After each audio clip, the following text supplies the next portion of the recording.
15-20 ವರ್ಷಗಳಿಂದ ಸರ್ಕಾರಿ ಜಾಗದಲ್ಲಿ ಮನೆಗಳು ಕಟ್ಕೊಂಡಿದ್ದಾರೆ ಅಂತಲೇ ಸರ್ಕಾರನೇ ಅಧಿಕೃತವಾಗಿ ಹೇಳ್ತಿದೆ. 15-20 ವರ್ಷದಿಂದ ಏನು ಮಣ್ಣು ತಿಂತಿತ್ತ ಸರ್ಕಾರಗಳು? ಸಿದ್ದರಾಮಯ್ಯನವರೇ, ನೀವು ಹೇಳಿದಿರಿ, ಪದ ಬಳಸಿದಿರಿ, ಮಾನವೀಯ ದೃಷ್ಟಿಯಿಂದ ಅವರಿಗೆ ಬೇರೆ ಕಡೆ ನಾವು ಏನಾದರೂ ವ್ಯವಸ್ಥೆ ಮಾಡ್ತೀವಿ ಅಂತ. ಅಕ್ರಮವಾಗಿ ಸರ್ಕಾರಿ ಜಾಗಗಳನ್ನ ತಗೊಂಡ್ಬಂದು ಒತ್ತುವರಿ ಮಾಡ್ಕೊಂಡು ಅಲ್ಲಿ ಬಂದು ಜೀವನ ಕಟ್ಕೊಂತಿದ್ರಲ್ಲ, ಅವ್ರು ನಿಜವಾಗ್ಲೂ ನಿರಾಶ್ರಿತರೇನ್ರಿ? 10-20 ಮಕ್ಕಳನ್ನ ಮಾಡ್ಕೊಂಡು ತಮ್ಮ ಕುಟುಂಬಗಳನ್ನ ದೊಡ್ಡ ಮಾಡ್ಕೊಂತಿದಾರಲ್ವಾ, ಅವರೆಲ್ಲ ಕಂಡ್ರಿ ನಿರಾಶ್ರಿತರು. ಅವ್ರಿಗೆ ಮನೆ ಮಠ ಇಲ್ಲ, ಬಡು ಖಂಡಿತ ಇಲ್ಲ, ಅದೆಲ್ಲ ಸುಳ್ಳು. ಈ ರಾಜಕಾರಣಿಗಳಿದ್ರಲ್ಲ, ಈ ಭ್ರಷ್ಟರು, ಈ ಅಯೋಗ್ಯರು, ಯಲಾಲ್ಕೋರ್ ಅಂತಾನೆ ಹೇಳ್ತೀನಿ ನಾನು. ಎಲ್ಲ ಪಕ್ಷದಲ್ಲೂ ಹೇಳ್ತೀನಿ, ಯಾವ ಇಂಥ ಪಕ್ಷ ಅಂತೇನಿಲ್ಲ. ಸಾವಿರಾರು ಲಕ್ಷಾಂತರ ಎಕರೆ ವಕ್ಫ್ ಬೋರ್ಡ್ನಲ್ಲಿ ಜಮೀನುಗಳಿದೆಯಲ್ರಿ, ಏನಕ್ಕೆ ಇಟ್ಕೊಂಡಿರೋದು ವಕ್ಫ್ ಬೋರ್ಡ್ನ? ಕಂಡು ಜಮೀನುಗಳು ತೋರಿಸಿ ಜಮೀನುಗಳನ್ನೆಲ್ಲ ತೊಗೊಂಡೋಗಿ ವಕ್ಫ್ ಬೋರ್ಡ್ಗೆ ಮಾಡಿದ್ದೀರಲ್ಲ ನೀವು. ಏನು ಮಾಡ್ತಿದ್ದೀರಾ ಆಸ್ತಿಗಳನ್ನ ಇಟ್ಕೊಂಡು? ಸಿದ್ದರಾಮಯ್ಯನವರು ಉತ್ತರ ಕೊಡಿ. ಈಗೇನು ಖಾಲಿ ಮಾಡಿಸಿದಿರಲ್ಲ 200 ಜನರಿಗೆ, ಆ 200 ಜನರಿಗೆ ನೀವು ಪುನರ್ವಸತಿನ ಕೊಡೋದೇ ಆದರೆ ಕೊಡ್ರಿ, ವಕ್ಫ್ ಬೋರ್ಡ್ ಆಸ್ತಿ ತಗೊಳ್ರಿ, ವಕ್ಫ್ ಬೋರ್ಡಲ್ಲಿ ಒಂದು 5 ಎಕರೆ ಜಾಗ ಕೊಡ್ರಿ ಜನರಿಗೆ. ಪಾಪ ಅದೇ ಸಮುದಾಯಕ್ಕೆ ಸೇರಿ ಜನ ಅಲ್ವಾ ಅವರು. ಕಂಡಿದ್ದಕ್ಕೆಲ್ಲ ನೀವು ಮನ್ಸಿಗೆ ಬಂದಂಗೆ ಟ್ಯಾಕ್ಸ್ಗಳು ಹಾಕಿ ಇವತ್ತು ಜನರನ್ನ ಲೂಟಿ ಮಾಡ್ಕೊಂಡು ಹೋಗಿ ಇಂಥ ಅಯೋಗ್ಯರ ಬಾಯಲ್ಲಿ ದುಡ್ಡು ಇಕ್ತಿದ್ದೀರಲ್ರಿ, ನಮ್ಮ ಟ್ಯಾಕ್ಸ್ ಬೇರ್ಸ್ ದುಡ್ಡನ್ನ. ಎಷ್ಟರ ಮಟ್ಟಿಗೆ ನ್ಯಾಯ ಸಿದ್ದರಾಮಯ್ಯನವರೇ ಇದು? ನಮ್ಮ ಸರ್ಕಾರ ಜಾಗಗಳನ್ನ ಯಾಕೆ ಅವ್ರಿಗೆ ಅನಿಸಿದ್ದೀರಿ ನೀವು? ಇವರು ವೋಟ್ ಬ್ಯಾಂಕ್ ನಿರಾಶ್ರಿತರು, ಅದರಲ್ಲೂ ವಿಶೇಷವಾಗಿ ಕಾಂಗ್ರೆಸ್ ವೋಟ್ ಬ್ಯಾಂಕ್ ನಿರಾಶ್ರಿತರು ಇವರು. DCM ಅವರು ಹೇಳಿದ್ದಾರೆ, DK ಶಿವಕುಮಾರ್ ಅವರು, ಏನೋ ರಾಜೀವ್ ಗಾಂಧಿ ವಸತಿ ಯೋಜನೆಯಲ್ಲಿ ಮನೆಗಳು ಕೊಡ್ತೀವಿ ಅಂತ. ಉತ್ತರ ಕರ್ನಾಟಕದ ಭಾಗದಲ್ಲಿ ಏನೋ ಪ್ರವಾಹಗಳು ಬಂದು ಫ್ಲಡ್ ಆಗಿ ಆ ಜನ ಮನೆ ಮಠಗಳು ಕಳ್ಕೊಂಡ್ರಲ್ಲ, ಆ ಜನರಿಗೆ ಇನ್ನೂ ಮನೆಗಳು ಸಿಕ್ಕಿಲ್ಲ ಕಣ್ರಿ.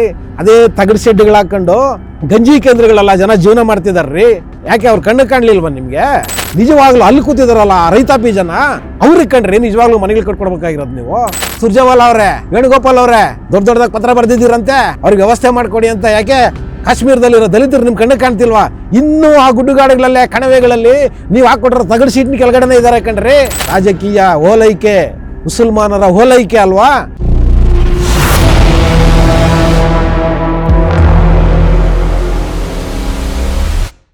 TB ವಿಕ್ರಮದ ಪ್ರೀತಿಯ ನೋಡುಗರಿಗೆ ಟ್ಯಾಕ್ಸಿವಾಲಾ ಕಾರ್ಯಕ್ರಮಕ್ಕೆ ಸ್ವಾಗತ. ನಾನು ನಿಮ್ಮ ನರಸಿಂಹಮೂರ್ತಿ. ವೀಕ್ಷಕರೇ ನೋಡಿ, ಬೆಂಗಳೂರು ಯಲಹಂಕ ಬಳಿ ಒಂದು ಕೂಗಿಲು ಲೇಔಟ್ ಅಂತ ಇದೆ. ಈ ಲೇಔಟ್ ಹತ್ರ ಸರ್ಕಾರ ಹೇಳ್ತಿರೋದೇನೆಂದರೆ, ಅಕ್ರಮ ವಲಸಿಗರು ಒಂದಷ್ಟು ಮನೆಗಳನ್ನ ಕಟ್ಕೊಂಡಿದ್ದಾರೆ, ಅದನ್ನೆಲ್ಲ ಕೆಡವಾಕಿದ್ದೀವಿ ಇವಾಗ, ಅವರು ನಿರಾಶ್ರಿತರು ಅಂತ ಹೇಳ್ತಿದ್ದಾರೆ. ಇರ್ಬೋದು, ಅವರಿಗೆ ತಾತ್ಕಾಲಿಕವಾಗಿ ಮನೆಗಳು ಇಲ್ಲದೇ ಇರ್ಬೋದು, ನಾವಿಲ್ಲ ಅಂತ ಹೇಳಲ್ಲ. ಆದರೆ ನೋಡಿ, ಅವರು ಅಕ್ರಮವಾಗಿ ಬಂದು ಸರ್ಕಾರಿ ಜಾಗದಲ್ಲಿ ಮನೆಗಳನ್ನ ಕಟ್ಕೊಂಡಿದ್ದಾರೆ. ಒಂದು 15-20 ವರ್ಷಗಳಿಂದ ಅವರಲ್ಲಿ ಸರ್ಕಾರಿ ಜಾಗದಲ್ಲಿ ಮನೆಗಳು ಕಟ್ಕೊಂಡಿದ್ದಾರೆ ಅಂತಲೇ ಸರ್ಕಾರನೇ ಅಧಿಕೃತವಾಗಿ ಹೇಳ್ತಿದೆ. ಅದೇ ಸರ್ಕಾರಕ್ಕೆ ಇಲ್ಲೊಂದು ಪ್ರಶ್ನೆ ಕೇಳಬೇಕಾಗಿರೋದು ಏನಂದರೆ, 15-20 ವರ್ಷದಿಂದ ಏನು ಮಣ್ಣು ತಿಂತಿತ್ತ ಸರ್ಕಾರಗಳು? ಹೇಳ್ರಿ ನೋಡೋಣ. ಯಾರು ಅವ್ರಿಗೆ ಅಲ್ಲಿ ಶೆಡ್ಗಳು ಹಾಕೋದಕ್ಕೆ ಪರ್ಮಿಷನ್ ಕೊಟ್ಟಿದ್ದು? ಸರ್ಕಾರಿ ಜಾಗ ಅಂತ ಗೊತ್ತಿದ್ರು ಕೂಡ ಅಲ್ಲಿ ಶೆಡ್ ಹಾಕೋದಕ್ಕೆ ಇವ್ರು ಯಾಕೆ ಅದು ಬಿಟ್ಟರು? ಈಗ 15-20 ವರ್ಷ ಆದಮೇಲೆ ಅದನ್ನ ಹೊಡೆಯೋಂಥ ಹರ್ಕತ್ ಏನಿದೆ ಇವರಿಗೆ? ಅವಾಗ ಯಾಕೆ ಬಿಟ್ಟರು? ಯಾರು ಬಿಟ್ಟರು? ವೀಕ್ಷಕರೇ, ಏನೂ ಇಲ್ಲ ನೋಡಿ, ನಮ್ಮ ಉತ್ತರ ಕರ್ನಾಟಕದಲ್ಲಿ ಒಂದು ಒಳ್ಳೆ ಚಂದವಾಗಿರೋ ಒಂದು ಗಾದೆ ಇದೆ. ಏನಪ್ಪ ಅಂದರೆ, ನಾನು ತಿವ್ದಂಗೆ ಮಾಡ್ತೀನಿ, ನೀನು ಹತ್ತಂಗೆ ಮಾಡು ಅಂತ. ಈ ರಾಜಕಾರಣಿಗಳು ಏನಂದರೆ, ಎಲ್ಲಿ ಸರ್ಕಾರಿ ಜಾಗಗಳಿದೆ ಅಂಥ ಕಡೆ ಅಲ್ಪಸಂಖ್ಯಾತರನ್ನ, ಅದರಲ್ಲೂ ವಿಶೇಷವಾಗಿ ಮುಸಲ್ಮಾನರನ್ನ, ಸ್ಥಿತಿವಂತ ಮುಸಲ್ಮಾನರೇ, ಅವ್ರು ಯಾರು ಇವ್ರೇನು ಹೇಳ್ತಿದ್ದಾರಲ್ಲ ಈಗ, ನಿರಾಶ್ರಿತರು, ಅವ್ರಿಗೆ ಮನೆ ಮಠ ಇಲ್ಲ, ಬಡು ಖಂಡಿತ ಇಲ್ಲ, ಅದೆಲ್ಲ ಸುಳ್ಳು. ಅವ್ರು ಯಾವ ನಿರಾಶ್ರಿತರು ಅಲ್ಲ. ನೋಡಿ, ಈ ರಾಜಕಾರಣಿಗಳಿದ್ರಲ್ಲ, ಈ ಭ್ರಷ್ಟರು, ಈ ಅಯೋಗ್ಯರು, ಯಲಾಲ್ಕೋರ್ ಅಂತಾನೆ ಹೇಳ್ತೀನಿ ನಾನು. ಎಲ್ಲ ಪಕ್ಷದಲ್ಲೂ ಹೇಳ್ತೀನಿ, ಯಾವ ಇಂಥ ಪಕ್ಷ ಅಂತೇನಿಲ್ಲ. ಎಲ್ಲರೂ ಕೂಡ ಇವ್ರಿಗೆ ಏನಂದರೆ, ಇವರು ಒಂದಷ್ಟು ಜನರನ್ನ ಇಟ್ಕೊಂಡಿದ್ದಾರೆ. ಮುಸಲ್ಮಾನರಲ್ಲಿ ಒಂದಷ್ಟು ಜನರನ್ನ ಇವರು ಗುರುತು ಮಾಡ್ಕೊಂಡಿದ್ದಾರೆ. ಇವ್ರದ್ದು ಏನಪ್ಪ ಅಂದರೆ, ಎಲ್ಲೆಲ್ಲಿ ಬೆಂಗಳೂರು ಸುತ್ತಮುತ್ತ ಸರ್ಕಾರಿ ಜಾಗಗಳಿದೆ ಅಂಥ ಕಡೆ ಇವ್ರನ್ನ ಕರ್ಕೊಂಡು ಹೋಗೋದು, ಅಲ್ಲಿ ಶೆಡ್ಗಳನ್ನ ಹಾಕ್ಸೋದು, ಒಂದಷ್ಟು ವರ್ಷಗಳನ್ನ ಅವರಲ್ಲಿ ಬಿಡೋದು, ಒಂದಷ್ಟು ವರ್ಷ ಇವರು ಅವ್ರ ಕೈಲಿ ಓಟ್ ಹಾಕ್ಸ್ಕೊಳ್ಳೋದು. ಆಮೇಲೆ ಏನು ಮಾಡೋದು, ಇವರುಗಳೇ ಏನೇನೋ ಕಾರಣ ಹೇಳಿ ಅವ್ರನ್ನ ಖಾಲಿ ಮಾಡಿಸ್ತೀವಿ ಅನ್ನೋ ಲೆಕ್ಕದಲ್ಲಿ ಅವ್ರನ್ನ ಒಕ್ಕಲೆಬ್ಸೋದು, ಗಲಾಟೆ ಎಬ್ಬಿಸ್ಬಿಡೋದು. ಗಲಾಟೆ ಎಬ್ಬಿಸಿದಾಗ ಏನು ಮಾಡಿಬಿಡೋದು, ಈ ಜಾಗ ಕೊಡೋಕ್ಕಾಗಲ್ಲ, ನಿಮಗೆ ಬೇರೆ ಜಾಗದಲ್ಲಿ ನಾವು ಪುನರ್ವಸತಿನ ಕಲ್ಪಿಸ್ಕೊಡ್ತೀವಿ ಅಂತ ಹೇಳ್ಬಿಟ್ಟು ಅವ್ರಿಗೆ ಬೇರೆ ಕಡೆಯಲ್ಲಿ ಒಳ್ಳೆ ಜಾಗದಲ್ಲಿ ಇವ್ರಿಗೆ ಮಾಡಿಕೊಡೋದು. ನೋಡಿ, ಇದು ಎಲ್ಲ ಸರ್ಕಾರಗಳು ಮಾಡ್ತಿದೆ, ಎಲ್ಲ ರಾಜಕಾರಣಿಗಳು ಈ ಹುನ್ನಾರನ ಮಾಡ್ತಿದೆ. ಆದರೆ ನೋಡಿ, ಇವತ್ತು ಏನಾಗಿದೆ, ಇಲ್ಲೀಗ ಒಂದು 200 ಮನೆಗಳನ್ನ ಹೊಡೆದಾಕಿದ್ದೀವಿ ಅಂತ ಹೇಳ್ತಿದ್ದಾರೆ. ಆದರೆ ಈ 200 ಮನೆಗಳಲ್ಲಿ ಹೆಚ್ಚು ಕಮ್ಮಿ ಮುಸಲ್ಮಾನರೇ ಇದ್ದಾರೆ. ಇದರಲ್ಲಿ ಹಿಂದೂಗಳಿರೋದು ತುಂಬ ಸಂಖ್ಯೆಯಲ್ಲಿ ಭಾಳ ಕಮ್ಮಿ ಇದೆ. ಏನೋ ಒಂದು 3-4% ಜನನೂ ಇಲ್ಲ ಇದರಲ್ಲಿ. ಹಿಂದೂಗಳು ಎಲ್ಲರೂ ಮುಸ್ಲಿಮ್ಸೇ ಇದ್ದಾರೆ ಒಟ್ಟಾರೆ. ಇದ್ರ ಪರ ಇವತ್ತು ಈ ಹೊಡೆದಾಕಿರೋದ್ರ ಪರ ಈ ಹೊಡೆದಾಕಿ ಇವತ್ತೇನು ಈ ಮನೆಗಳನ್ನ ಕಳ್ಕೊಂಡಿದ್ದಾರಲ್ಲ, ಈ ನುಸುಳುಕೋರರು ಅಂತ ಏನು ಹೇಳ್ತಿದ್ದಾರಲ್ವ, ಇವ್ರುಗಳ ಪರ ಇವತ್ತು ಏನಪ್ಪ ಆಗಿದೆ ಅಂದರೆ, ಕೇರಳದ ಪಿಣರಾಯಿ ವಿಜಯನ್ ಇದ್ದಾರಲ್ವ, ಅವರೇ ಇವತ್ತು ಇವ್ರ ಪರ ವಕಾಲತ್ತು ಹಾಕೊಂಡು ಬರ್ತಿದ್ದಾರೆ. ಅವರ ಒಬ್ಬರು ಸಂಸದರು ಕೂಡ ಆ ಸ್ಥಳಕ್ಕೆ ಭೇಟಿ ಕೊಡಿಸಿ ಆ ಯಾರು ನಿರಾಶ್ರಿತರಿದ್ದಾರಲ್ವ ಅವ್ರ ಪರ ನಾವು ನಿಂತಿದ್ದೀವಿ, ನೀವು ಅವರಿಗೆ ನ್ಯಾಯ ಕೊಡಬೇಕು ಅಂತ ಹೇಳ್ಬಿಟ್ಟು ರಾಜ್ಯ ಸರ್ಕಾರದ ಮೇಲೆ ಒತ್ತಡನ ಏರ್ತಿದ್ದಾರೆ. ಮಿಸ್ಟರ್ ಪಿಣರಾಯಿ ವಿಜಯ್ ಅವರೇ, ನಾನು ನಿಮ್ಗೆ ಹೇಳೋದು, ನಿಮಗೆ ಆ ಯಾರು ನಿರಾಶ್ರಿತರು ಅಂತ ನೀವು ಹೇಳ್ತಿದ್ದೀರಲ್ವ, ಆ ನಿರಾಶ್ರಿತರ ಮೇಲೆ ನಿಮ್ಗೆ ಅಷ್ಟು ಕಾಳಜಿ ಇದ್ದರೆ ಒಂದು 20-30 ಎಕರೆ ಖರೀದಿ ಮಾಡಿರಿ, ನಿಮ್ಮ ಸರ್ಕಾರದಿಂದ ಸಿಗ್ತದೆ. ಬೆಂಗಳೂರಲ್ಲಿ ಜಾಗ ಇದೆ, ಒಂದು 20-30 ಎಕರೆ ಖರೀದಿ ಮಾಡಿಬಿಟ್ಟು ಅವ್ರಿಗೆ ಮನೆಗಳು ಕಟ್ಟಿಕೊಡಿ. ನಿಮ್ಗೆ ಅಷ್ಟು ಪ್ರೀತಿ, ವಿಶ್ವಾಸ, ಆಸಕ್ತಿ ಅವ್ರ ಮೇಲೆ ಇದ್ದರೆ ನಾಶಕ ಆಗಲ್ವೇನ್ರಿ ನಿಮಗೆ? ನಾಶಕ ಆಗಲ್ವ ನಿಮಗೆ? ನಿಮ್ಗೇನ್ರಿ ಕೆಲಸ ಕರ್ನಾಟಕದಲ್ಲಿ? ಇಲ್ಲಿನ ರಾಜಕಾರಣ ಬಗ್ಗೆ ನಿಮಗೇನ್ರಿ ಆಸಕ್ತಿ? ಇಲ್ಲಿ ನಿರಾಶ್ರಿತರ ಅಲ್ವಾ ಅನ್ನೋದು, ಇಲ್ಲಿ ಸರ್ಕಾರ ಇದೆ, ಇನ್ನೂ ಬದುಕಿದ್ದಾರೆ. ಸಿದ್ದರಾಮಯ್ಯನವ್ರ ನೇತೃತ್ವದಲ್ಲಿ ಕರ್ನಾಟಕ ಕಾಂಗ್ರೆಸ್ ಇದೆ, ಇಲ್ಲಿ ಅವ್ರು ಇನ್ನೂ ಬದುಕಿದ್ದಾರೆ, ಅವ್ರು ತೀರ್ಮಾನ ಮಾಡ್ತಾರೆ. ನೀವೇನು ಮಧ್ಯಪ್ರವೇಶ ಮಾಡೋದು? ಹೇಳ್ರಿ, ನಿಮ್ಗೇನ್ರಿ ಅಂತ ಹರ್ಕತ್ತು? ಕೇವಲ ವೋಟ್ ಬ್ಯಾಂಕ್ಗೋಸ್ಕರ, ಮುಸಲ್ಮಾನರ ಓಟಿಗೋಸ್ಕರ ನೀವು ದೇಶನ ಅಡಾಯಿಕೆ ಕೊಟ್ಟಿದ್ದೀರಲ್ವಿ. ನಾಶಕ ಮನ ಮರ್ಯಾದೆ ಇಲ್ವ ನಿಮಗೆ? ನಾಶಕ ಮನ ಮರ್ಯಾದೆ ಇಲ್ವೇನ್ರಿ ನಿಮಗೆ? ಇನ್ನು ಕರ್ನಾಟಕ ಸರ್ಕಾರದವ್ರು ಏನು ಹೇಳಿದ್ರು, ಮುಖ್ಯಮಂತ್ರಿಗಳು ಮತ್ತು ಉಪಮುಖ್ಯಮಂತ್ರಿಗಳು, ನಾವು ಕಾನೂನಿನ ಪ್ರಕಾರನೇ ಮಾಡಿದ್ದೀವಿ, ಏನೂ ತಪ್ಪಿಲ್ಲ, ಏನೋ ನಾವು ಈಗ ಯಾರು ನಿರಾಶ್ರಿತರಾಗಿದ್ದಾರೆ ಅವರುಗಳಿಗೆ ಮಾನವೀಯ ದೃಷ್ಟಿಯಿಂದ ಅವರಿಗೆ ಬೇರೆ ಕಡೆ ನಾವು ಏನಾದರೂ ವ್ಯವಸ್ಥೆ ಮಾಡ್ತೀವಿ ಅಂತ. ಸಿದ್ದರಾಮಯ್ಯನವರೇ, ನೀವು ಹೇಳಿದಿರಿ, ಪದ ಬಳಸಿದಿರಿ, ಮಾನವೀಯ ದೃಷ್ಟಿಯಿಂದ ನಾವು ಅವರಿಗೆ ಬೇರೆ ಕಡೆ ಎಲ್ಲಾದರೂ ವ್ಯವಸ್ಥೆ ಮಾಡ್ತೀವಿ ಅಂತ ಹೇಳಿದ್ದೀರಿ ನೀವು. ನನ್ನ ಪ್ರಶ್ನೆಗೆ ಉತ್ತರ ಕೊಡಿ ಮುಖ್ಯಮಂತ್ರಿಗಳೇ. ನಿರಾಶ್ರಿತ ಅಂದರೆ ಯಾರು ಹೇಳ್ರಿ ಮುಖ್ಯಮಂತ್ರಿಗಳೇ? ಯಾರ್ರೀ ನಿರಾಶ್ರಿತರು? ಏನ್ರಿ ಮಾನದಂಡ? ಒಬ್ಬ ಮನುಷ್ಯನ ಅಥವಾ ಒಂದು ಕುಟುಂಬನ ನಿರಾಶ್ರಿತರು ಅಂತ ಹೇಳ್ಬಿಟ್ಟು ನೀವು ಕನ್ಸಿಡರ್ ಮಾಡ್ಬೇಕಂದ್ರೆ ಏನ್ರಿ ಮಾನದಂಡ ಇಟ್ಕೊಂಡಿದ್ದೀರ ನೀವು? ಹೇಳ್ರಿ, ಯಾರ ಮೇಲ್ರಿ ನಿಮಗೆ ಕರುಣೆ ಇರಬೇಕಾಗಿದ್ದು? ಯಾರು ಬೇಕ್ರಿ ನೀವು ಮಾನವೀಯತೆ ಇರಬೇಕಾಗಿದ್ದು? ನೀವು ದೊಡ್ಡ ಮಾನವತಾವಾದಿಗಳಲ್ವಾ? ಹೇಳ್ರಿ, ಹೇಳ್ರಿ, ಯಾರ ಮೇಲ್ರಿ ನಿಮಗೆ ಮಾನವೀಯತೆ ಇರಬೇಕಾಗಿದ್ದು? ಅಕ್ರಮವಾಗಿ ಸರ್ಕಾರಿ ಜಾಗಗಳನ್ನ ತೊಗೊಬಂದು ಒತ್ತುವರಿ ಮಾಡಿಕೊಂಡು ಅಲ್ಲಿ ಬಂದು ಜೀವನ ಕಟ್ಕೊಂತಿದ್ರಲ್ಲ, ಅವ್ರು ನಿಜವಾಗ್ಲೂ ನಿರಾಶ್ರಿತರೇನ್ರಿ? ಹೇಳ್ರಿ, ನಿಜವಾಗ್ಲೂ ನಿರಾಶ್ರಿತರ್ರಿ? ರಾಜಕಾಲುವೆಗಳನ್ನ ಯಾವನೋ ಬಿಲ್ಡರ್ಗಳು, ಡೆವಲಪರ್ಗಳು ನಿಮ್ಮ ಸರ್ಕಾರದ ಅಧಿಕಾರಿಗಳ ಹತ್ರ ತಪ್ಪು ಪತ್ರಗಳನ್ನ ರೆಡಿ ಮಾಡಿಸ್ಕೊಂಡು ತನ್ನ ಇಡೀ ಜೀವನನ ಸೌದು ಕೂಡಿಟ್ಟು ದುಡ್ಡಲ್ಲಿ ಅಲ್ಲಿ ಹೋಗಿ ಒಂದು ಸೈಟ್ ತೊಗೊಂಡು ಮನೆ ಕಟ್ತಾರಲ್ವಾ, ಆ ಕಟ್ಟಿರೋ ಮನೆನ ಬಂದು ರಾಜಕಾಲುವೆ ಮೇಲೆ ಕಟ್ಟಿದ್ದೀರಾ ಅಂತ ಹೇಳ್ಬಿಟ್ಟು ಹೊಡೆದಾಕ್ತೀರಲ್ವಾ, ಅವರು ಕಂಡ್ರಿ ನಿಜವಾಗ್ಲೂ ನಿರಾಶ್ರಿತರು? ಯಾವ ತಪ್ಪು ಮಾಡಿಲ್ಲ ಕಂಡ್ರಿ ಅವರು. ಯಾವ ನಿಮ್ಮ ಸರ್ಕಾರಿ ಆಸ್ತಿನೂ ಕೂಡ ಅವರು ಒತ್ತುವರಿ ಮಾಡ್ಕೊಂಡು ಮನೆ ಕಟ್ಕೊಂಡಿಲ್ಲ ರೀ, ಅಕ್ರಮವಾಗಿ ಹೋಗಿ ಮನೆ ಕಟ್ಕೊಂಡಿಲ್ಲ ರೀ, ಪ್ರಾಮಾಣಿಕವಾಗಿ ದುಡ್ದಿರೋ ದುಡ್ಡಲ್ಲಿ ಖರೀದಿ ಮಾಡಿದಾರೆ ರೀ. ಅದಕ್ಕೆ ನೀವೇ ಪತ್ರಗಳು ಮಾಡ್ಕೊಟ್ಟಿರ್ತೀರ, ಆಮೇಲೆ ಬಂದು ಅದನ್ನ ಹೊಡೆದಾಕ್ತೀರಿ ರಾಜಕಾಲುವೆನ ಒತ್ತುವರಿ ಮಾಡ್ಕೊಂಡಿದ್ದೀರ ಅಂತ. ಅವರು ಕಂಡ್ರೆ ನಿಜವಾದ ನಿರಾಶ್ರಿತರು? ನಿಮ್ಮ ಮಾನವೀಯತೆ, ನಿಮ್ಮ ಮಾನವೀಯ ಮೌಲ್ಯಗಳನ್ನ ತೋರಿಸ್ಬೇಕಾಗಿದೆ ಆ ಜನರ ಮೇಲೆ ರೀ. ಒಂದು ಡ್ಯಾಮ್ ಕಟ್ಟಬೇಕು ಅಂತ ಹೇಳ್ಬಿಟ್ಟು ಊರುಗಳನ್ನೇ ಖಾಲಿ ಮಾಡಿಸ್ತೀರಲ್ವಾ, ಅವರು ಕಂಡ್ರೆ ನಿರಾಶ್ರಿತರು? ಅವರಿಗೆ ನೀವು ಸಹಕಾರ ಕೊಡಬೇಕಾಗಿದ್ದು. ಇಂಥವ್ರಿಗೆಲ್ಲ ಸರ್ಕಾರಿ ಭೂಮಿ ಇದು ಅಂತ ಗೊತ್ತಿದ್ರು ಕೂಡ ಅಕ್ರಮವಾಗಿ ಬಂದು ಅದು ಎಲ್ಲೆಲ್ಲಿಂದನೋ ಬಂದು ಮನೆಗಳನ್ನ ಕಟ್ಕೊಂಡು 10-20 ಮಕ್ಕಳನ್ನ ಮಾಡ್ಕೊಂಡು ತಮ್ಮ ಕುಟುಂಬಗಳನ್ನ ದೊಡ್ಡ ಮಾಡ್ಕೊತಿದ್ದಾರಲ್ವಾ, ಅವರೆಲ್ಲ ಕಂಡ್ರಿ ನಿರಾಶ್ರಿತರು? ಹೌದ್ರಿ, ಇವರು ಕಂಡ್ರಿ ನಿರಾಶ್ರಿತರು? ಕಂಡ್ಕೊಂಡವ್ರಿಗೆಲ್ಲ ನಿರಾಶ್ರಿತರು ಅಂತ ಹೇಳೋಕ್ಕಾಗತ್ತೇನ್ರಿ ಮುಖ್ಯಮಂತ್ರಿಗಳೇ? ಅಷ್ಟೇ ಅಲ್ಲ ರೀ, ಆ ಕಾಡಂಚಿನಲ್ಲಿ 100,000 ವರ್ಷಗಳಿಂದ ತಮ್ಮ ಬದುಕನ್ನು ಕಟ್ಕೊತಾ ಇರೋ ಆ ಕಾಡು ಜನರನ್ನ ನೀವು ಗುಳೆ ಎಬ್ಬಿಸ್ತೀರಲ್ವಾ, ಅವರು ಕಂಡ್ರೆ ನಿರಾಶ್ರಿತರು? ಅವ್ರಿಗೆ ಯಾವ ಪ್ರತಿಫಲನೂ ಇಲ್ದಿರ ಆ ಕಾಡಂಚಿನಲ್ಲಿ ಆ ಕಾಡಲ್ಲಿ ಸಿಕ್ಕೋ ಗೆಡ್ಡೆ ಗೆಣಸುಗಳನ್ನ ತಿನ್ಕೊಂಡು ತಮ್ಮ ಬದುಕನ್ನು ಕಟ್ಕೊಂಡಿರ್ತಾರೆ ರೀ. ಅವರು ಕಂಡ್ರೆ ನಿರಾಶ್ರಿತರು? ನಿಜವಾದ ನಿರಾಶ್ರಿತರು? ಈ ಕಳ್ಳರೆಲ್ಲ ನಿರಾಶ್ರಿತರು? ಹೌದು, ಈ ಕಳ್ಳರೆಲ್ಲ ನಿರಾಶ್ರಿತರು ಅವರುಗಳು. ನೀವು ಇವ್ರುಗಳಿಗೆ ಇವತ್ತು ನೀವು ಬೇರೆ ಕಡೆ ನಾವು ವ್ಯವಸ್ಥೆಗಳನ್ನ ಮಾಡ್ಕೊಡ್ತೀವಿ, ಅನ್ನ ಹಾಕ್ತೀವಿ, ನೀರು ಹಾಕ್ತೀವಿ ಅಂದರೆ ಏನ್ರಿ ವ್ಯವಸ್ಥೆ ಇದು? ಏನ್ರಿ ವ್ಯವಸ್ಥೆ ಇದು? ಹೇಳ್ರಿ ಸಿದ್ದರಾಮಯ್ಯನವರೇ, ಮಾನ್ಯ ಮುಖ್ಯಮಂತ್ರಿಗಳಿದ್ದೀರಿ ನೀವು. ಏನ್ರಿ ಮಾನದಂಡ ನೀವು ಇಟ್ಕೊಂಡಿರೋದು? ಆ ಮಾನದಂಡಗಳಾದ್ರೆ ಹೇಳ್ರಿ ಜನರಿಗೆ, ಇಂತಿಂಥ ಮಾನದಂಡಕ್ಕೋಸ್ಕರ ನಾವು ಇವ್ರಿಗೆ ಕೊಡ್ತಾ ಇದ್ದೀವಿ ಅಂತ. ತೆಗೀರಿ ಅವ್ರದ್ದೆಲ್ಲ ತೆಗೀರಿ. ಅವರೆಲ್ಲ ಯಾರ್ಯಾರಲ್ಲಿ ಈಗ ನೀವು 200 ಮನೆಗಳನ್ನ ಖಾಲಿ ಮಾಡಿಸಿದ್ದೀರಲ್ವಾ, ಅವ್ರ ಪೂರ್ವಾಪರಗಳನ್ನ ನೋಡ್ರಿ. ನಿಜವಾಗ್ಲೂ ಅವ್ರು ನಿರಾಶ್ರಿತರೇನ್ರಿ? ಹೆಂಗ್ರಿ ನಿರಾಶ್ರಿತರಾದ್ರು ಅವರು? ಹೇಳ್ರಿ, ಅವರು ಯಾವುದಾದ್ರೂ ನದಿ ಪಾತ್ರದಲ್ಲಿ ವಾಸ ಮಾಡ್ತಿದ್ರ ಈ ಹಿಂದೆ? ನದಿ ಉಕ್ಕಿ ಹರಿದು ಅವ್ರ ಊರುಗಳೆಲ್ಲ ಕುಚ್ಕೊಂಡು ಹೋಗಿ ಅವ್ರ ಜಮೀನುಗಳೆಲ್ಲ ಹಾಳಾಗೋಗಿ ನಿರಾಶ್ರಿತರಾದ್ರೇನ್ರಿ ಅವರು? ಹೆಂಗ್ರಿ ನಿರಾಶ್ರಿತರಾದ್ರೆ ಅವರು? ಹೇಳ್ರಿ, ಉತ್ತರ ಕೊಡ್ರಿ. ಯಾವನ ಬಂದ, ಎಲ್ಲೋ ಖಾಲಿ ಜಾಗ ಇತ್ತು, ಯಾವನ ಬಂದು ತೋರಿಸ್ದ, ಅದಕ್ಕೋಸ್ಕರ ಬಂದು ಒಂದು ಮನೆ ಕಟ್ಕೊಂಡ್ಬಿಟ್ರು ಅವರು. ಅದಕ್ಕೋಸ್ಕರ ನಿರಾಶ್ರಿತರ ಅವರು? ಏನ್ರಿ ವ್ಯವಸ್ಥೆ ಇದು? ಪ್ರಾಮಾಣಿಕವಾಗಿ ಟ್ಯಾಕ್ಸ್ ಕಟ್ತಾ ಇದ್ದಾರೆ ರೀ ಜನ ಈ ದೇಶದಲ್ಲಿ. ಪ್ರಾಮಾಣಿಕವಾಗಿ ಟ್ಯಾಕ್ಸ್ ಕಟ್ತಾ ಇದ್ದಾರೆ. ಕಂಡಿದ್ದಕ್ಕೆಲ್ಲ ನೀವು ಮನ್ಸಿಗೆ ಬಂದಂಗೆ ಟ್ಯಾಕ್ಸ್ಗಳಾಕಿ ಇವತ್ತು ಜನರನ್ನ ಲೂಟಿ ಮಾಡ್ಕೊಂಡೋಗಿ ಇಂಥ ಅಯೋಗ್ಯರ ಬಾಯಲ್ಲಿ ದುಡ್ಡು ಇಕ್ತಿದ್ದೀರಲ್ರಿ ನಮ್ಮ ಟ್ಯಾಕ್ಸ್ ಬೇರ್ಸ್ ದುಡ್ಡನ್ನ. ಎಷ್ಟರ ಮಟ್ಟಿಗೆ ನ್ಯಾಯ ಸಿದ್ದರಾಮಯ್ಯನವರೇ ಇದು? ಹೇಳ್ರಿ.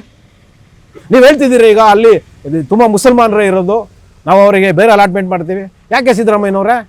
ಸಾವಿರಾರು ಲಕ್ಷಾಂತರ ಎಕರೆ ವಕ್ಫ್ ಬೋರ್ಡ್ನಲ್ಲಿ ಜಮೀನುಗಳಿದೆಯಲ್ರಿ, ಏನಕ್ಕೆ ಇಟ್ಕೊಂಡಿರೋದು ವಕ್ಫ್ ಬೋರ್ಡ್ನ? ಹೇಳ್ರಿ ಮುಖ್ಯಮಂತ್ರಿಗಳೇ, ಏನಕ್ಕೆ ಇರೋದು ವಕ್ಫ್ ಬೋರ್ಡು? ಆ ಜನಾಂಗದ ಅಭಿವೃದ್ಧಿಗೋಸ್ಕರ ಅಲ್ವಾ? ಅಲ್ವಾ? ಅವ್ರನ್ನ ಆರ್ಥಿಕವಾಗಿ, ಶೈಕ್ಷಣಿಕವಾಗಿ, ಸಾಮಾಜಿಕವಾಗಿ ಅವ್ರನ್ನ ಮೇಲೆತ್ತಬೇಕು ಅಂತಲೇ ತಾನೇ ವಕ್ಫ್ ಬೋರ್ಡ್ನ ಇಟ್ಕೊಂಡಿದ್ದೀರಿ. ಕಂಡು ಜಮೀನುಗಳು ತೋರಿಸಿ ಜಮೀನುಗಳನ್ನೆಲ್ಲ ತೊಗೊಂಡೋಗಿ ವಕ್ಫ್ ಬೋರ್ಡ್ಗೆ ಮಾಡಿದ್ದೀರಲ್ಲ ನೀವು. ಏನು ಮಾಡ್ತಿದ್ದೀರಿ ಆ ಆಸ್ತಿಗಳನ್ನ ಇಟ್ಕೊಂಡು, ಆ ಜಮೀನುಗಳನ್ನ ಇಟ್ಕೊಂಡು? ಹೇಳಿ ಸಿದ್ದರಾಮಯ್ಯನವರು, ಉತ್ತರ ಕೊಡಿ.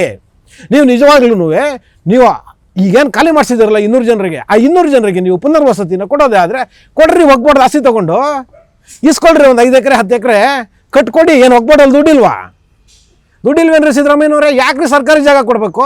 ವಕ್ಫ್ ಬೋರ್ಡಲ್ಲಿರೋ ಜಾಗ ಯಾರದ್ರಿ? ಹೇಳ್ರಿ, ತಗೊಳ್ರಿ. ವಕ್ಫ್ ಬೋರ್ಡಲ್ಲಿ ಒಂದು 5 ಎಕರೆ ಜಾಗ ಕೊಡ್ರಿ ಜನರಿಗೆ. ಪಾಪ ಅದೇ ಸಮುದಾಯಕ್ಕೆ ಸೇರಿ ಜನ ಅಲ್ವಾ ಅವರು? ಆ ಸಮುದಾಯದ ಉದ್ಧಾರಕ್ಕೋಸ್ಕರ ನಾವು ವಕ್ಫ್ ಬೋರ್ಡ್ನ ಇಟ್ಕೊಂಡಿರೋದು. ಕೊಡ್ರಿ, ಅವ್ರಿಗೆ ಕಟ್ಕೊಡ್ರಿ ಮನೆಗಳನ್ನ. ಯಾಕೆ ನಮ್ಮ ದುಡ್ಡಲ್ಲಿ ಕೊಡ್ತೀರಿ? ನಮ್ಮ ಸರ್ಕಾರದ ಜಾಗಗಳನ್ನ ಯಾಕೆ ಅವ್ರಿಗೆ ಅನಿಸಿದ್ದೀರಿ ನೀವು? ಹೇಳಿ. ಅಷ್ಟಕ್ಕೂ 15-20 ವರ್ಷ ನೀವು ಅಲ್ಲಿ ಅವ್ರು ಇರೋದಕ್ಕೆ ಯಾಕೆ ಬಿಟ್ರಿ ಸರ್ಕಾರಿ ಜಾಗದಲ್ಲಿ? ಅದನ್ನ ಹೇಳಿ ನಮಗೆ. ಯಾವ ಅಧಿಕಾರಿ ಇದ್ದ ಆ ಟೈಮ್ನಲ್ಲಿ, ಯಾವ ರಾಜಕಾರಣಿ ಇದ್ದ, ಅವ್ರನ್ನ ಫಸ್ಟ್ ಒಳಗಡೆ ಹಾಕಿ ಒದ್ದು ಸರೋಗತಿ ಈ ವ್ಯವಸ್ಥೆ. ನಿಮಗೆ ಬೇಕಾದಾಗ ತೊಗೊಂಬಂದ್ಬಿಟ್ಟು ಅವ್ರನ್ನ ಪಾಪ ಗುಡಿಸ್ಲಾಕಳಕ್ಕೆ ಬಿಟ್ಬಿಡೋದು, ಆಮೇಲೆ ಅವ್ರನ್ನ ಹೊಕ್ಲಿಪ್ಸೋದಾ? ಇವರು ನಿರಾಶ್ರಿತರಲ್ಲ, ಖಂಡಿತ ಇವ್ರು ನಿರಾಶ್ರಿತರಲ್ಲ. ಇವರು ವೋಟ್ ಬ್ಯಾಂಕ್ ನಿರಾಶ್ರಿತರು, ಅದರಲ್ಲೂ ವಿಶೇಷವಾಗಿ ಕಾಂಗ್ರೆಸ್ ವೋಟ್ ಬ್ಯಾಂಕ್ ನಿರಾಶ್ರಿತರು ಇವರು. ಹೌದು, ಇವರಿಗೆಲ್ಲ ಸೌಕರ್ಯಗಳಿದೆ, ಎಲ್ಲ ಸೌಲಭ್ಯಗಳಿದೆ. ಬೇಕಾದ್ರೆ ನೀವಾಗ ನೋಡಿ, ಅವ್ರವ್ರ ಮನೆಯಲ್ಲಿ 4 ಮಕ್ಕಳಿದೆ, 4 ಮಕ್ಕಳ ಹತ್ರನೂ ಒಂದೊಂದು 2 ವೀಲರ್ ಇರುತ್ತೆ, 4 ಜನನೂ ದುಡಿತಿರ್ತಾರೆ. ಯಾವ ಬಡವರು ಅಲ್ಲ ಇವರು.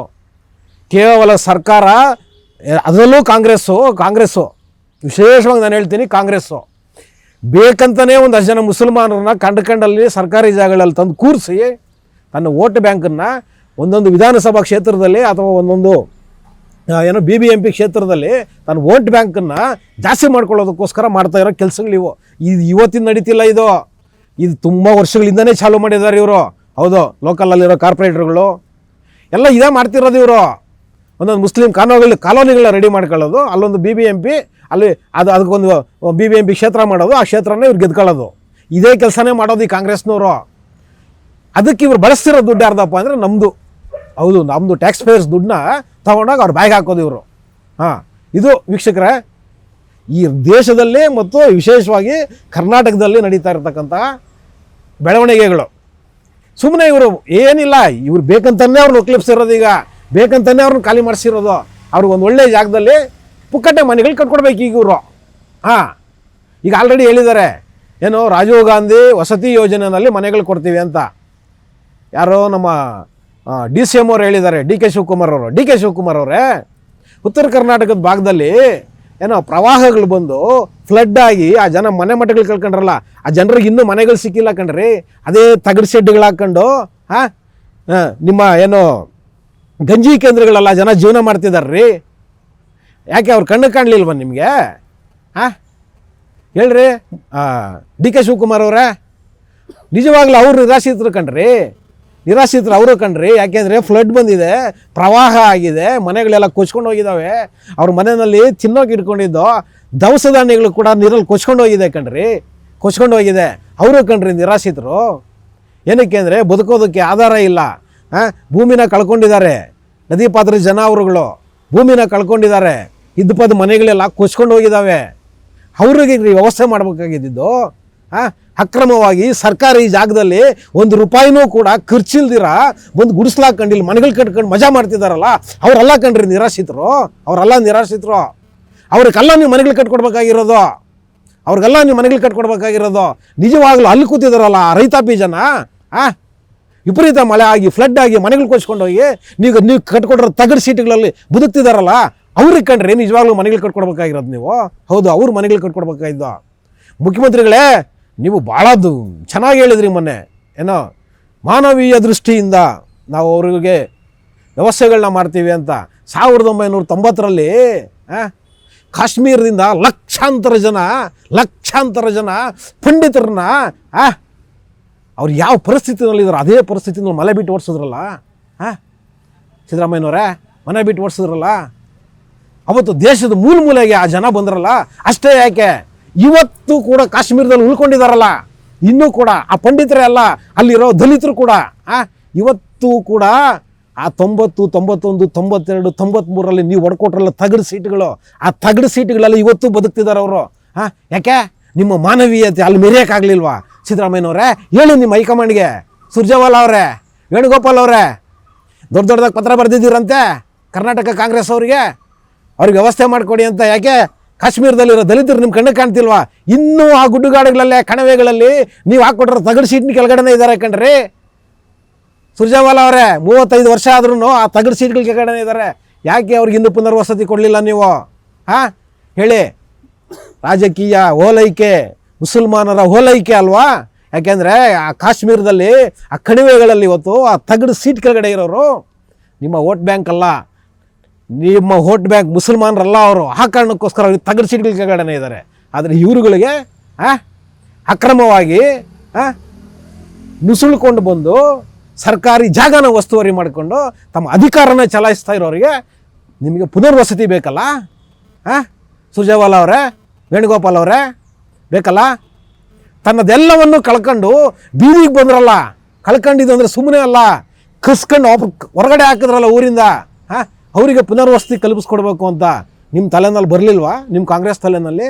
ಹೇಳ್ರಿ ವೇಣುಗೋಪಾಲ್ ಅವರೇ, ಹೇಳಿ. ಇಷ್ಟಕ್ಕೂ ವೇಣುಗೋಪಾಲ್ ಅವರೇ, ನಿಮಗೂ ಕರ್ನಾಟಕ ಸರ್ಕಾರದ ಆಡಳಿತಕ್ಕೂ ಏನ್ರಿ ಸಂಬಂಧ? ನೀವು ಕಾಂಗ್ರೆಸ್ನವರೇ ಇರ್ಬೋದು, ನಿಮ್ಮ ಪಕ್ಷಕ್ಕೂ ನಿಮಗಷ್ಟೇ ಸಂಬಂಧ. ಇಲ್ಲಿನ ಸರ್ಕಾರದಲ್ಲಿ ಕೈ ಆಡಿಸೋ ಅಧಿಕಾರ ಹಕ್ಕು ನಿಮಗೇನೂ ಇಲ್ಲ. ಏನಕ್ಕೆ ಅಂದರೆ ಏನೂ ಮಾಡೋಕ್ಕಾಗಲ್ಲ, ಪರಿಸ್ಥಿತಿ ಹೆಂಗಿದೆ. ಸಿದ್ದರಾಮಯ್ಯನವರು ಮುಖ್ಯಮಂತ್ರಿಗಳು ಹತಾಶರಾಗೋಗ್ಬಿಟ್ಟಿದ್ದಾರೆ. ಹೌದು, ಏನು ಮಾಡೋಕ್ಕಾಗಲ್ಲ, ನೀವು ಕೈ ಆಡಿಸ್ತಿದ್ದೀರಿ. ಆದರೆ ಇದು ಒಳ್ಳೆ ಬೆಳವಣಿಗೆ ಅಲ್ಲ. ವೇಣುಗೋಪಾಲ್ ಅವರೇ, ನಿಮ್ಮ ಕೆಲಸ ಇದಲ್ಲ. ನೀವೇನು ಕೇರಳದಲ್ಲಿ ನಿಮ್ಗೇನೋ ಸ್ಥಾನ ಕೊಟ್ಟಿದ್ದಾರೆ, ನಿಮ್ಗೆ ಸಾಧ್ಯವಾದರೆ ಆ ಕೇರಳದಲ್ಲಿ ನಡೀತಿದೆಯಲ್ಲ ಆ ಕೋಮು ಗಲಭೆಗಳು, ಆ ಮತಾಂತರ, ಆ ಲವ್ ಜಿಹಾದು, ಅದೇನನ್ನ ನಿಮಗೆ ತಡೆಯೋಕ್ಕಾದರೆ ತಡೀರಿ. ಇಲ್ಲ ಅಂದರೆ ಬಾಯಿ ಮುಚ್ಕೊಂಡು ಕೂತ್ಕೊಳ್ಳಿ. ಕರ್ನಾಟಕದ ಆಡಳಿತದಲ್ಲಿ ನೀವು ಹಸ್ತಕ್ಷೇಪ ಮಾಡೋದು ಸೂಕ್ತ ಅಲ್ಲ ಅಂತ ಹೇಳ್ತಾ ಇದ್ದೀನಿ. ಇಲ್ಲಿ ಸರ್ಕಾರಗಳಿದೆ, ಮಾಡ್ಕೊತಾರೆ ಅವರು. ಮುಖ್ಯಮಂತ್ರಿಗಳೇ, ಕೊನೆಯದಾಗಿ ಹೇಳ್ತಾ ಇದ್ದೀನಿ, ನಿಜವಾಗ್ಲೂ ಯಾರು ನಿರಾಶ್ರಿತಿದ್ದಾರೆ ಖಂಡಿತ ಅವ್ರಿಗೆ ಆಶ್ರಯ ಕೊಡಿ. ಆದರೆ ಈ ಡೋಂಗಿ ನಿರಾಶ್ರಿತರಿಗಲ್ಲ. ಹೌದು, ಈ ಡೋಂಗಿ ನಿರಾಶ್ರಿತರಿಗಲ್ಲ. ನೀವು ಅವರಿಗೆ ಮನೆಗಳು ಕೊಡೋದೇ ಆದರೆ ಮೊದಲು ಅವರು ಪೂರ್ವಪರನ ಒಂದೊಮ್ಮೆ ಚೆಕ್ ಮಾಡಿ. ನೀವು ಚೆಕ್ ಮಾಡಿ ಅವ್ರು ಹೆಂಗೆ ನಿರಾಶ್ರಿತರಾದರು. ಹಂಗಾದ್ರೆ ಅವ್ರು ಎಲ್ಲಿಂದ ಬಂದರು? ಇಲ್ಲಿಂದ ಸಾಧ್ಯನೇ ಇಲ್ಲ. ಅವ್ರು ಎಲ್ಲಿಂದ ಬಂದರು? ಯಾಕೆ ನಿರಾಶ್ರಿತರಾಗಿದ್ದಾರೆ? ಅವ್ರು ನಿಜವಾಗ್ಲೂ ನಿರಾಶ್ರಿತರ? ಅವ್ರಿಗೆ ಏನಾದರೂ ತಾತ್ಕಾಲಿಕವಾಗಿ ಒಂದು ವ್ಯವಸ್ಥೆನ ಮಾಡಿಕೊಡಿ. ನೀವೇ ಹೇಳಿದಿರಲ್ವಾ, ಮಾನವೀಯ ಮಾನವೀಯತೆಯಿಂದ ನಾವೇನಾದರೂ ಮಾಡ್ತೀವಿ ಅಂತ.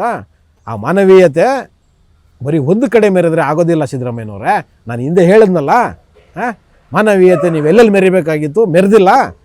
ದಯವಿಟ್ಟು ಅಂಥವ್ರಿಗೂ ಕೂಡ ನಿಮ್ಮ ಮಾನವೀಯತೆ ಇರಲಿ ಅಂತ ಹೇಳುವುದರ ಮುಖಾಂತರ ಇವತ್ತಿನ ಟ್ಯಾಕ್ಸಿವಾಲಾ ಕಾರ್ಯಕ್ರಮನ ಮುಗಿಸ್ತಾ ಇದ್ದೀನಿ. ಶೇರ್ ಮಾಡಿ, ಸಬ್ಸ್ಕ್ರೈಬ್ ಮಾಡಿ, ಲೈಕ್ ಮಾಡಿ, ಹೆಚ್ಚೆಚ್ಚು ಕಾಮೆಂಟ್ ಮಾಡುವುದರ ಮುಖಾಂತರ ನಮ್ಮನ್ನು ಪ್ರೋತ್ಸಾಹಿಸ್ತೀರಿ. ಟಿವಿ ವಿಕ್ರಮ, ದೇಶ ನಿಮ್ಮ ಕೈಯಲ್ಲಿ. ಈ ಕಾರ್ಯಕ್ರಮ ನಿಮಗೆ ಇಷ್ಟ ಆಗಿದ್ದಲ್ಲಿ ಲೈಕ್, ಶೇರ್ ಹಾಗೂ ಕಮೆಂಟ್ ಮಾಡಿ. ಟಿವಿ ವಿಕ್ರಮದ ಕಾರ್ಯಕ್ರಮಗಳನ್ನು ನಿರಂತರವಾಗಿ ವೀಕ್ಷಿಸಲು ಸಬ್ಸ್ಕ್ರೈಬ್ ಮಾಡಿ, ಬೆಲ್ ಐಕನ್ ಒತ್ತಿ.